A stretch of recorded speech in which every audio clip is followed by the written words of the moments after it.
खुलुमबाय नोंथांमोनखौ PD निउसआव बरायनाय जाबाय। आसा खालामो नोंथांमोनखौ निउसखौ जोबजासिम नायगोन होनना। दिनैनि खौराङानो जादों मेट्रिकनि रिजाल्टनि खौरां।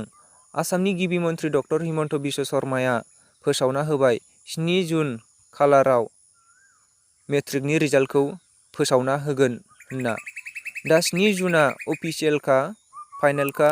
आसामनि गिबि मन्थ्रि डक्टर हिमन्त बिश्व शर्माया बिखौ फोसावना होखाबाय। दा OHSनि रिजाल्टखौसो माला होगोन बेखौ मिथिनाय जायाखै नोंथांमोन।